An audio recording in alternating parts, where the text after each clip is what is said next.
The Trump administration is, I think, still trying to work that out. The clear takeaway so far is that they don't have an Asia strategy. There is no champion like there was in the previous administration for Asia policy, and there are still a lot of appointments that need to be fleshed out. Having said that, there are a couple of things that we can observe.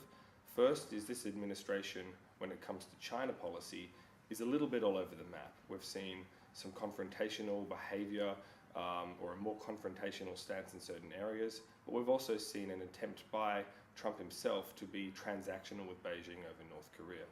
We've seen somewhat of a status quo policy on the principal Asian strategic alliances, but this administration does also want to inject a lot more, let's say, America first into these relationships, refocusing on the deficits and refocusing on ways that these alliances can themselves contribute to US jobs.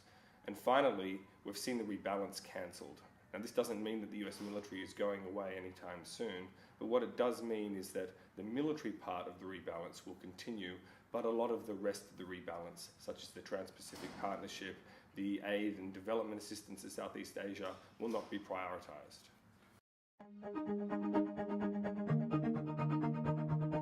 I think it's clear that there will be less US leadership when it comes to the liberal international order in the Asia Pacific.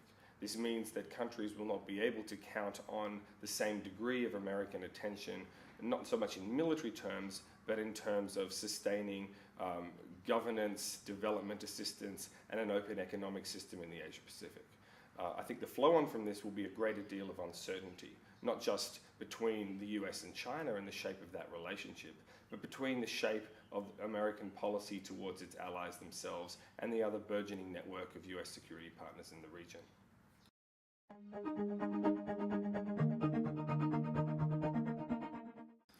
A more brittle American presence in the Asia Pacific, a more military-focused presence in the region at the expense of other things, is not really in Australia's interests.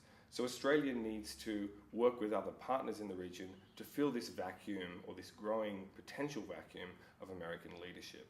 This means that Australia will need to play a much more active role in the Asia Pacific, particularly in Southeast Asia, in working with like-minded countries to offset some of the neglect that US policy will have in the Southeast Asian region. This means working towards new trilateral initiatives, both security and development oriented in the region, and also working with allies to communicate to Washington what the region's red lines and preferences really are.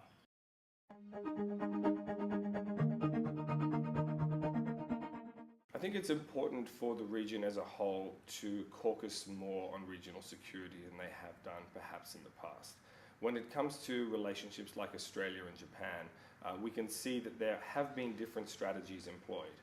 Japan has so far taken a much more all the way with the new administration approach, which makes sense given its much more concerning geostrategic position.